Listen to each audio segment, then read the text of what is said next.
consider this a professional courtesy. Hello, everyone, and welcome to another edition of Real Estate Realities with the Rebel Broker. My name's Robert Whitelaw, and I am the Rebel Broker, licensed real estate broker in the state of California, member of the National Association of Realtors.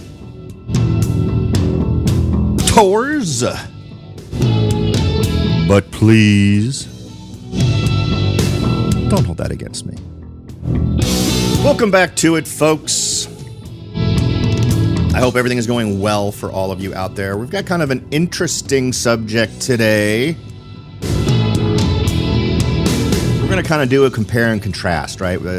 My local market is always interesting because it's one of the looniest in the country.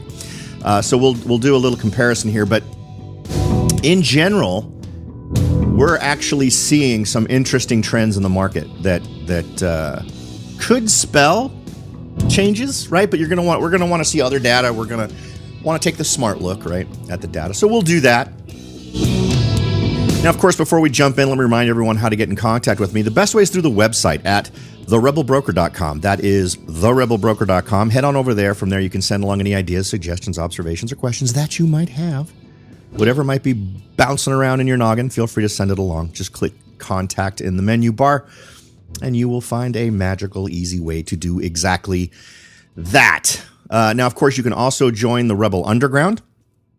There is an option to do that right there at the site as well. So feel free to join in where you can get access to exclusive content. And actually, with the acceptance email or the email to let you know you've successfully joined will include a note that gives you a link to a video that was released exclusively to members of the Rebel Underground. So enjoy that. So let's jump in. This is a headline from CNBC. The housing shortage may be turning, warning of a price bubble. So let's first wrap our head around that concept, right? Is it inevitable that when the inventory problem gets solved, that we see a bubble that bursts, right? I mean, the implication there is it's an overinflated thing, and when it pops, things drop. I think that it does spell a change in pricing. It absolutely puts the brakes on the growth as soon as we're building enough to meet demand or enough homes are coming on the market to meet demand. And remember, there's two ways to meet demand. One is for sellers to sell, and the other is for builders to build. So those two things do kind of go hand in hand. It's the same old equation we have talked about on this show literally since the day I started doing this back in 2007. And it's the supply and demand, right? When you have higher supply than you do demand, prices go down. When you have higher demand than you do supply, prices go up. And that's what we've seen. And we've spent time here trying to get a handle on what is causing increased demand or reduced inventory and all these kinds of things. Because in some cases, the things that are really influencing those aren't normal market things, right? They're policies, regulations that are in effect. And we try to understand that because that way, if it's a little bit easier to track or anticipate things when you understand the artificial nature of it, right? But of course, there's always going to be the not artificial nature.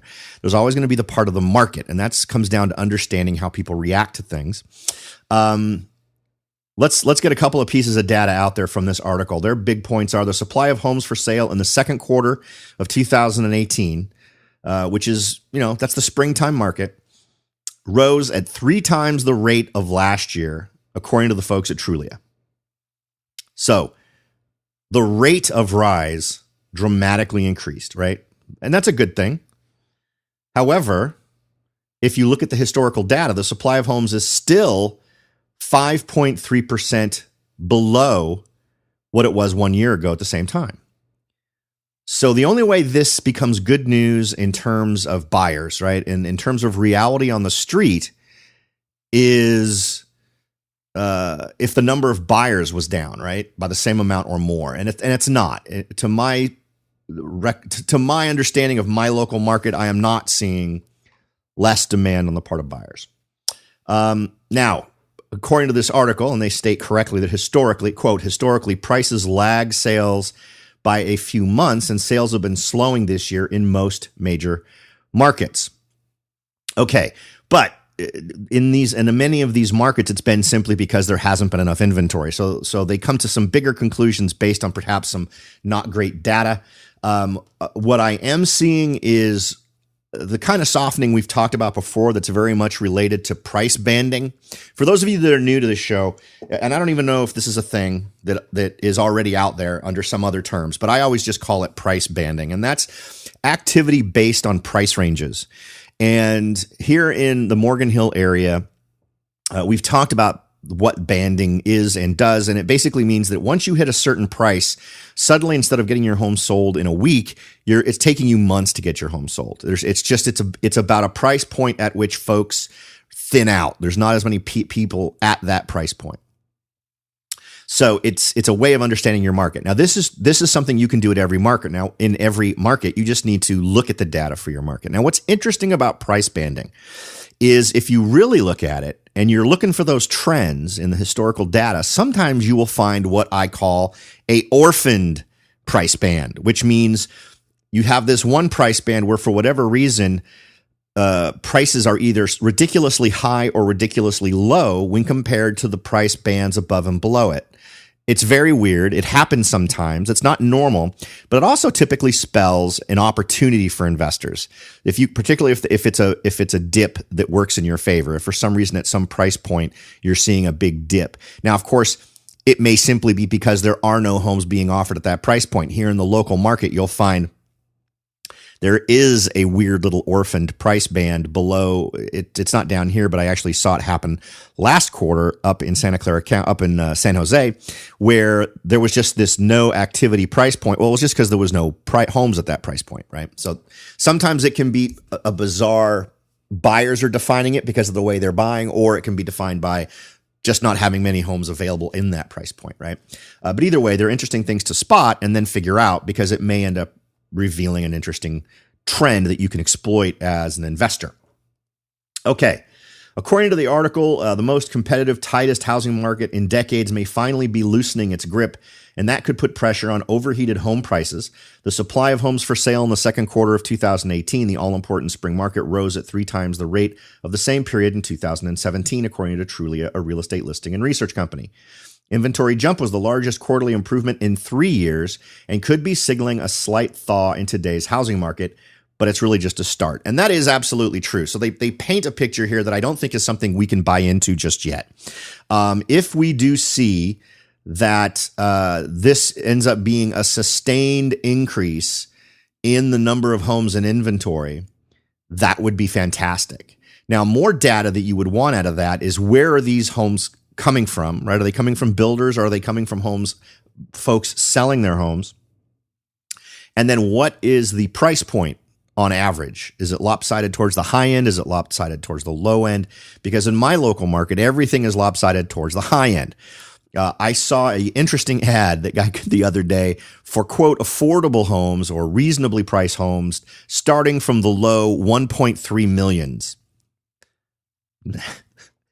So not horribly reasonable, not really what I don't think they understand what that word means. But that's what I'm seeing. And that's absolutely not something that would qualify in any market as affordable.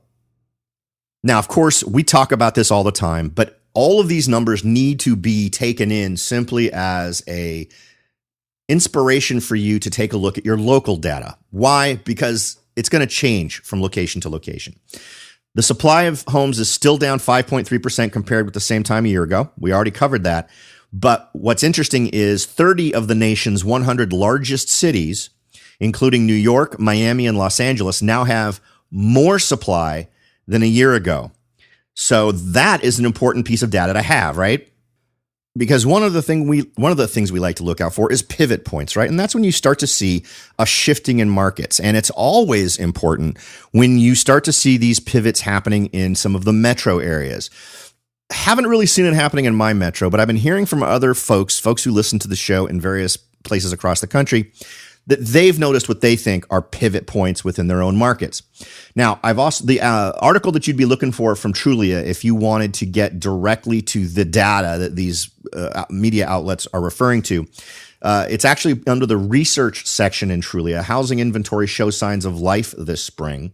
I actually think I tweeted this one a while back, but it's a huge spike in inventory when taken as just sort of a national number.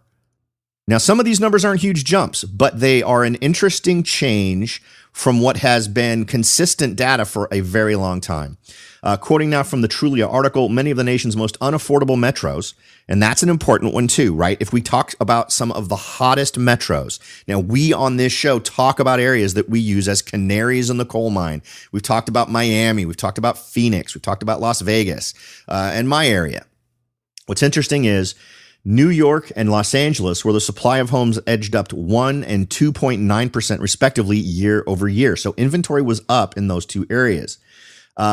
Of the nation's 100 largest metros posted annual inventory increases in the second quarter, of which 25 rebounded from inventory decreases last year. So let's take a look at a couple of numbers here to sort of calibrate to what we're seeing, because we'll also want to see another piece of data, right? So if we look at the inventory numbers for the the second quarter of 2018, that's 1.231 million. So the change is what we want to worry about. It's a 12.2% increase from last quarter, which remember is winter. So that's normal. Inventory normally goes down in the last quarter. But from last year, it's a decrease of 5.3% in inventory. So the overall number is down, but the percent change is down. Now, price, the average price in the first quarter of 2008 or second quarter of 2018 was $275,000. Last quarter, it was up 4.8 compared to the same time last year. We're up 5.8.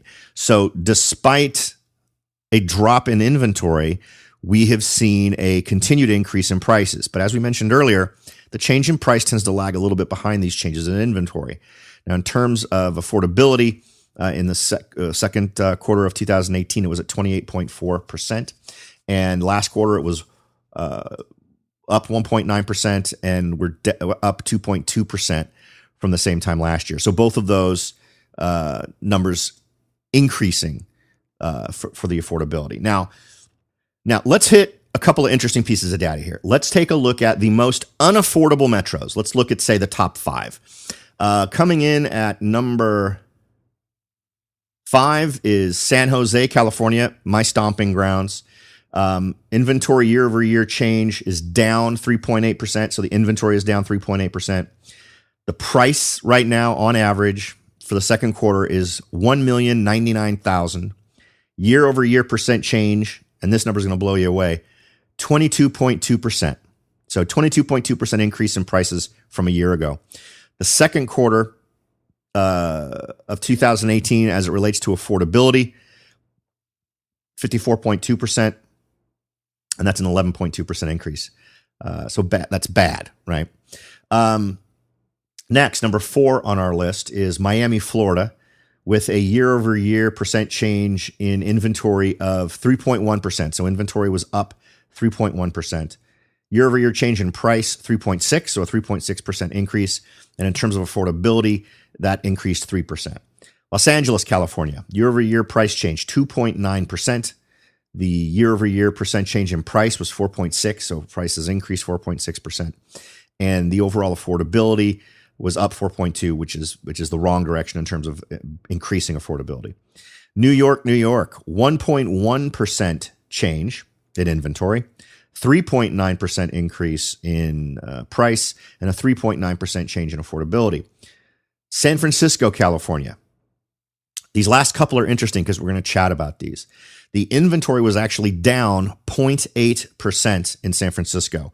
The average price in the second quarter, $1,330,390. That's a 9% change in price from the previous year. So not anywhere near what San Jose experienced, right? San Jose was 22.2%. San Francisco was 9%. Still haven't reached the same average price, but the amount of increase over the year has been insane. And then a 7.3% increase in affordability, and again, in the wrong number. So what's interesting about this is even if we take the averages and are encouraged by that, we actually should be encouraged by these inventory numbers.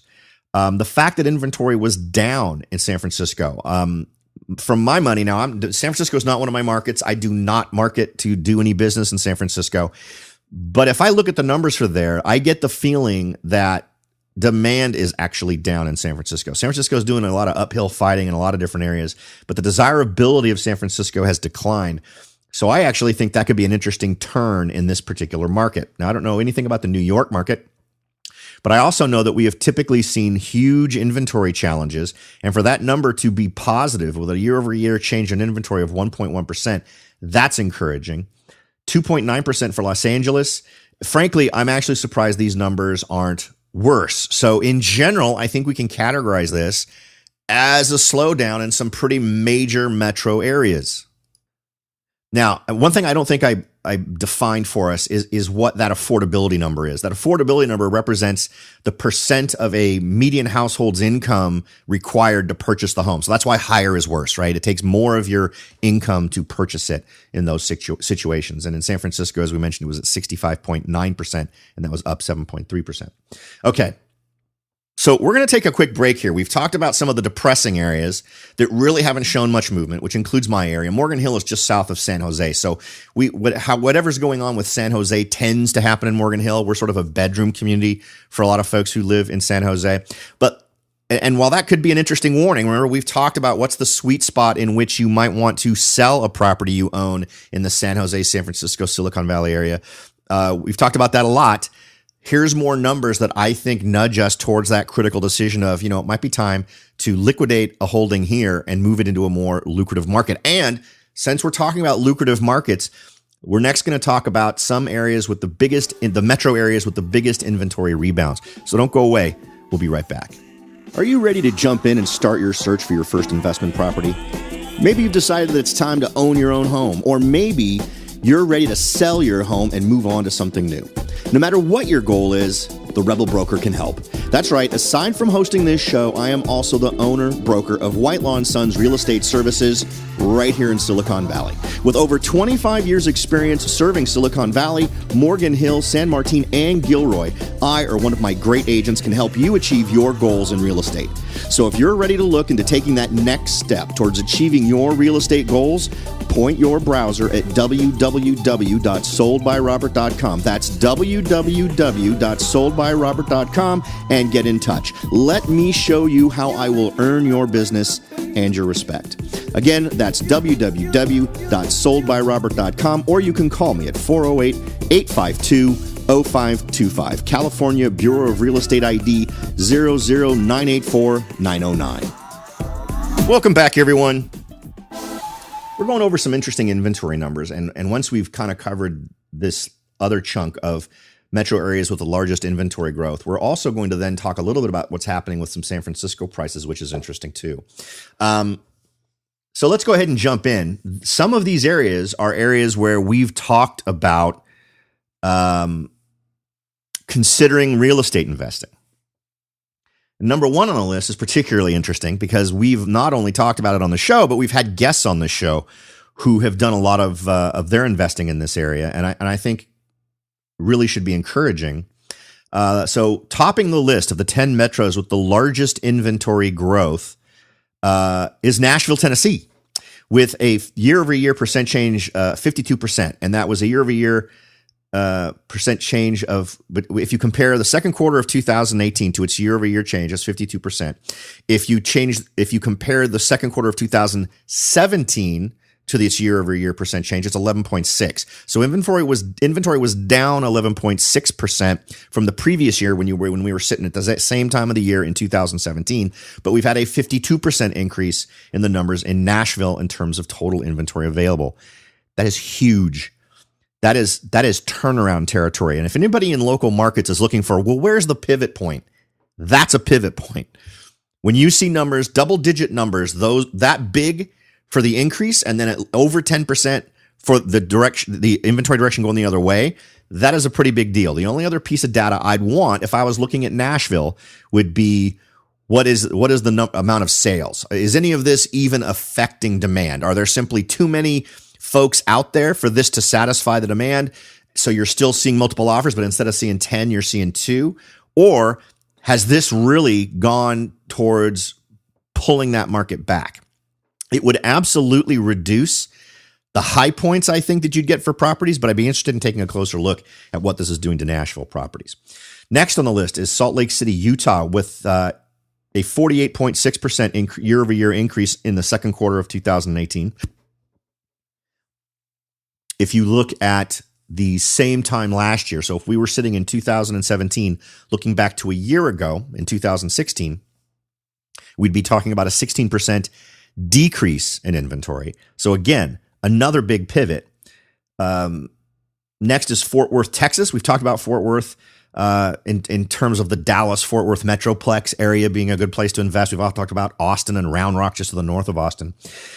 In the second quarter of 2018, the year-over-year change was 34.8%, so up 34.8%.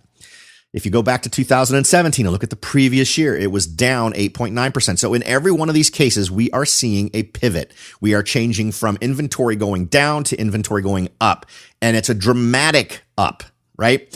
And why are these top 3 so interesting to consider? Because these have consistently appeared on lists of markets to consider to invest in where the return on investment was good. Next, which is, and Dallas and Fort Worth kind of go together. What's interesting is Dallas is next on this list with a 32.4% increase in inventory compared to the same quarter last year. But what's really interesting is Dallas is still in positive territory. At the same time last year, we were looking back into 2016. So between 2016, 2017, and second quarter, we were seeing a 12.7% increase in inventory. So Dallas has been seeing an increase in inventory for over a year, whereas Fort Worth has not. Last year, Fort Worth was still seeing a decline in inventory, while Dallas was seeing an increase. Interesting considering how close those two areas are to each other. Now we get into some very interesting territory because, again, it feels like a gigantic pivot. And these are the last 2 I'm going to cover. You can see the rest of that list over at trulia.com/research. And then from there, simply go to the article I mentioned earlier. These next 2 are interesting because the switches are absolutely 180 degrees from each other. So next is Greensboro, North Carolina. Again, another community we've talked about being a good one to consider for investing. In the second quarter of 2018, we see a 23.2% increase in inventory from the previous year. If we are sitting in the same quarter in 2017, we saw a 21.4% decrease in inventory for the same time in 2016. So it's completely the opposite. We've gone from getting about 25% increase to a year ago having a 25% decrease. Big deal. Next, and this is a market I'm interested in, and I'm a little bit biased. Maybe it's just because I'm from California. I've always been a fan of San Diego. I love the Lamplight. Oh, geez, I'm going to sound like an idiot because I'm going to call it by the wrong name. The Lamplight District. There's a lamp district down there. I went down there once for the Rock and Roll Marathon, I think, and visited the aircraft carrier. Took the kids all through town, and we did a lot of walking. Loved the town. The downtown is one of the few downtown areas I wouldn't mind investing in. I like San Diego a lot. In this quarter, in 2018, looking back, we've had a 22.1% increase in inventory. Last year, in 2017, compared to the same time in 2016, we saw a 27.8% decrease in inventory. So again, a complete U-turn in a market that a lot of people were screaming and yelling about in terms of seeing crazy growth. Now, these should all interest you in terms of being places where there might be an opportunity here. Now, the rest of the cities that are on this list, the 10 metros with the largest inventory group, and I guess I'll read them all off here. One is particularly interesting because it was in a lot of headlines in terms of its growth. So it was San Diego, California, then it was Washington, D.C., and I like to see that happen. Well, I would love to see Washington, D.C. Gaining more inventory as a sign of folks leaving. Next is Portland, Oregon. Now, this one's interesting because of the fact that it's indicating kind of a slowdown or an acceleration of an increase. In Portland, we see a 21.5% year-over-year increase between 2017 and 2018 in inventory. But between 2016 and 2017, we saw a 1.9% increase in inventory. So it sounds like Portland, which was another hyped one, if you'll remember back to mid-2016, people were really hyping Portland, kind of almost in the same breath as they were hyping Seattle. We've started to see now the inventory has really started to ramp up there. And then the last two on our list for today is Silver Springs, Maryland, and Little Rock, Arkansas. Both of those, again, turnaround cities where from 2016 to 2017, we saw negative inventory growth. And in the second quarter of 2018, we're seeing positive inventory growth. So take a look at that data, see what you think. Now, this is obviously big picture data. You're going to want to find out what this means for your local inventory. But I tell you, the more data I see, the more I see us heading towards the end of the cycle in terms of the ups and downs of real estate. And the real question in my mind is less, when is it going to happen? I think that when I defer to the experts and kind of see them predicting a 2019, 2020 pivot point or things starting to actually go down, I think that's a reasonable expectation. And for me, it's really just how much of an impact is going to be on various markets. There's some areas where downturns don't have much of an effect, and there are other areas where it has far more of an effect. So it really just comes down to how much of an effect you think it'll happen. I think that an effect of the next downturn will be pretty broad because I think there's an awful lot of different things that could contribute to this downturn. It's not going to be a one-horse town this next time. There's going to be several horses in this race that I think potentially feed off of each other. And with the decline of one thing, you'll see that sort of domino into other things as well. So, all right, folks. I hope that has been super valuable for you. The only other thing I would add on to the end here is a story I came across. San Francisco house prices grew the fastest ever in the first half of 2018 as the tech boom shows no signs of slowing to sort of offset the data we've already talked about. And this is the number I wanted to share. The average price of a house bought in San Francisco rose by $205,000 just in the first half of 2018. That's the largest 6-month increase in the history of MLS data being compiled.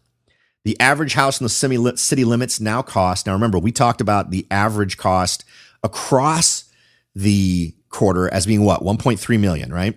Well, once it was all done at the end point, once we got into the middle of the year, it was 1.62 million. Condo prices also rose by 71,000, which is a significantly lower pace of change than in past years. But still comes in at a startling 1.21 million.